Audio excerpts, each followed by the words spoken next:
SK news Telugu ఛానల్కు స్వాగతం. అనంతపురం జిల్లా కళ్యాణదుర్గం ఎమ్మెల్యే అమిలినేని సురేంద్రబాబు సూచన మేరకు ఈనాడు గ్రూప్ సంస్థల చైర్మన్ రామోజీరావు చిత్రపటానికి పూలమాలలు వేసి ఘన నివాళులర్పించిన టీడీపీ నాయకులు కార్యకర్తలు. కార్యక్రమంలో పెద్ద ఎత్తున పాల్గొన్న టీడీపీ నాయకులు కార్యకర్తలు.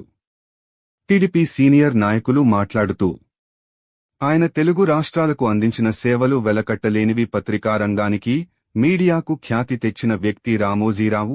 ఈనాడు సంస్థల అధినేత, కలం యోధుడు, ప్రజల గుండెల్లో చెరగని ముద్ర వేసుకున్నారని కొనియాడారు. ఈ కార్యక్రమంలో తెదేపా సీనియర్ నాయకులు, కార్యకర్తలు పాల్గొన్నారు.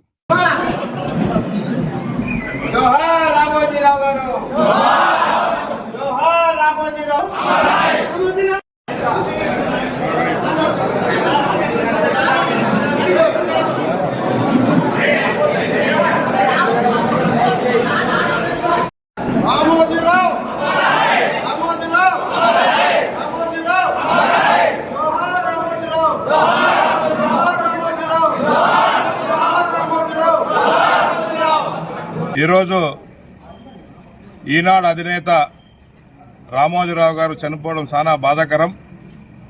అతి సామాన్య రైతు కుటుంబంలో జన్మించి అంచెలంచెగా ఎదిగి ఈరోజు ప్రపంచ స్థాయిలో తెలుగు భాషకి వినితెచ్చిన ముఖ్యుల్లో అతి ప్రముఖుడు ఆయన ఆదర్శంగా అందరూ తీసుకోవాల్సిన అవసరం ఎంత ఉంది.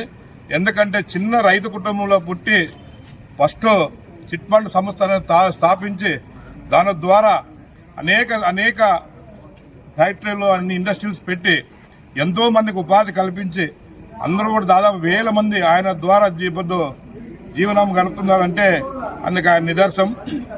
కాబట్టి ఆయన యొక్క ఆశయాలను కొనసాగిద్దామని ఈ సందర్భంగా తెలియజేస్తాం.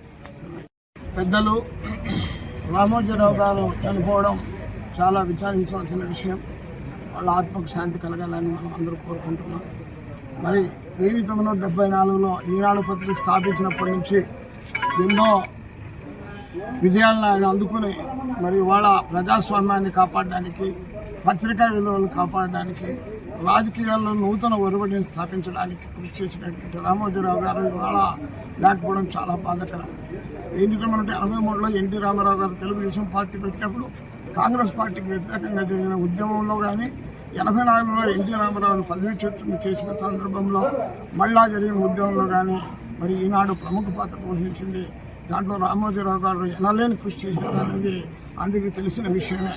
కాబట్టి ఇవాళ ప్రజాస్వామ్యాన్ని కాపాడడంలో కానీ, పత్రికా విలువలను కాపాడడంలో కానీ, మరి మానవతా విలువలు కాపాడడంలో కానీ రామోజీరావు గారి కృషిని ఈ సందర్భంగా గుర్తు చేస్తూ ఆయనకి నివాళులు అర్పిస్తాను.